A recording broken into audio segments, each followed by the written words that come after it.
Welcome to the Unknown Godcast. Today is Friday, January 11th, 2019, and this is our daily Bible reading. Every day we take a chapter of the New Testament, read it out loud, put a few thoughts out there in the world. Normally, I'm with my wife, Missy. She's a little under the weather today, not much of a voice left. So flying solo today, but we are still working our way through Matthew, and today we find ourselves in Matthew chapter 8. So let's get right into it today, Matthew chapter 8.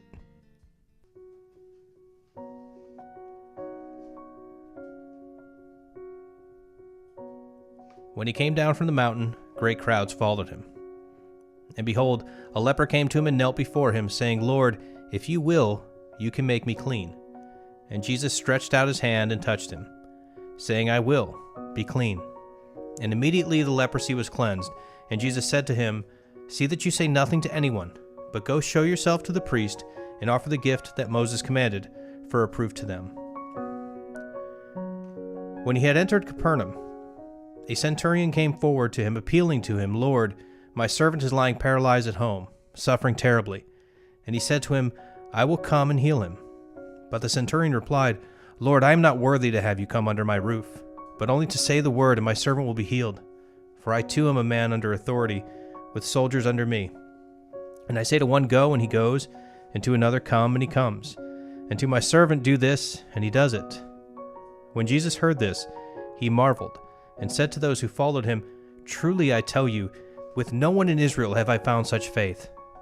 I tell you, many will come from east and west and recline at the table with Abraham, Isaac, and Jacob in the kingdom of heaven, while the sons of the kingdom will be thrown into the outer darkness. In that place there will be weeping and gnashing of teeth.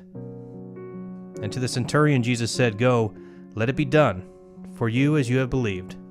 And the servant was healed at that very moment. And when Jesus entered Peter's house, he saw his mother-in-law lying sick with a fever. He touched her hand, and the fever left her, and she rose and began to serve him. That evening they brought to him many who were oppressed by demons, and he cast out the spirits with a word and healed all who were sick. This was to fulfill what was spoken by the prophet Isaiah. He took our illnesses and bore our diseases. Now when Jesus saw a crowd around him, he gave orders to go over to the other side. And the scribe came up and said to him, Teacher, I will follow you wherever you go. And Jesus said to him, Foxes have holes, and birds of the air have nests, but the Son of Man has nowhere to lay his head.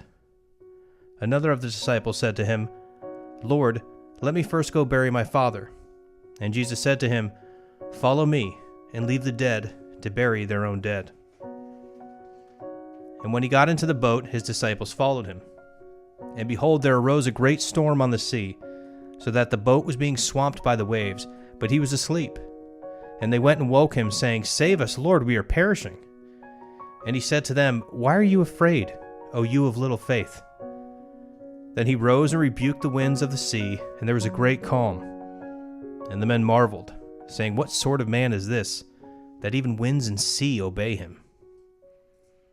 And when he came to the other side, to the country of the Gadarenes, 2 demon-possessed men met him, coming out of the tombs so fierce that no one could pass that way. And behold, they cried out, What have you to do with us, O Son of God? Have you come here to torment us before the time? Now a herd of many pigs was feeding at some distance from them, and the demons begged him, saying, If you cast us out, send us away into the herd of pigs. And he said to them, Go. So they came out and went into the pigs, and behold, the whole herd rushed down the steep bank of the sea and drowned in the waters. The herdsmen fled, and going into the city, they told everyone everything, especially what had happened to the demon-possessed man. And behold, all the city came out to meet Jesus, and when they saw him, they begged him to leave their region.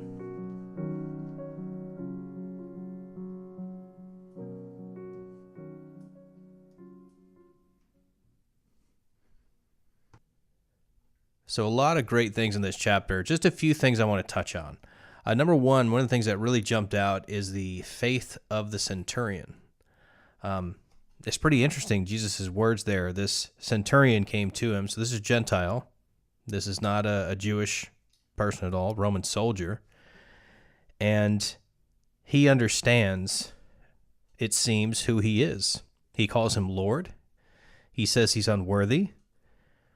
And then Jesus tells the crowd with him, He says, "Truly I tell you, with no one in Israel have I found such faith. I tell you, many will come from the east and west and recline at the table with Abraham, Isaac, and Jacob in the kingdom of heaven, while the sons of the kingdom will be thrown into outer darkness." And this could be a bit of a foreshadowing of the gospel going out to the Gentile world and being received.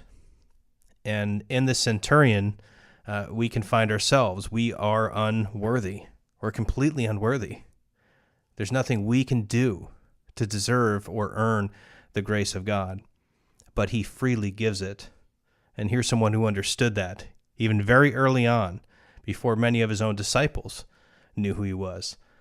So I thought that was a pretty interesting thing that popped out to me. Also, when he's in the boat, and Jesus is sleeping, and there's a storm. The waves are going, the disciples are scared, and they come to him and they say, "How could you be sleeping? Like, save us." You know, they're afraid they're going to die. And Jesus says, "You of little faith." And then he calms the storm. And that's a pretty powerful picture.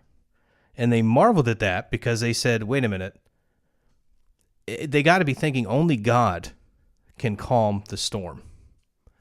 Only God can calm the seas. If you read the Psalms, it's all throughout the Psalms that it's only God who has the power to calm a raging sea. So they were marveled. They were shocked. They were amazed. And they're beginning to see who this man is. But the centurion, oddly enough, is one of the first to recognize it. A Gentile. To look at him and see him as Lord, and that he is unworthy. And that's ultimately all of our states. We are all unworthy. But thankfully, it's not based on our works of righteousness to make ourselves holy. It's God who freely gives that gift. It's Jesus who comes to reconcile us to the Father and to right all of our wrongs, to take the punishment we deserve. And it was that centurion, that Gentile, who first understood that. So that just jumped out at me today. So anyway, there's a lot in here. Again, we read through the whole chapter. There's tons more in here, and we just scratched the surface with it. This is hopefully to encourage you to get into this more, to drive into and study more of the Bible. And if you have any questions or comments, please let us know. You can email the show at contactus@theunknowngodcast.com. You can you can comment on the post on the website or visit us on the Facebook page. We're on just about every podcast catcher now. And please feel free to rate us on iTunes. That helps us out a bunch. A good, honest 5-star review would help out a ton. So thank you so much for listening, and have a great weekend. God willing, we'll see you back here on Monday. God bless.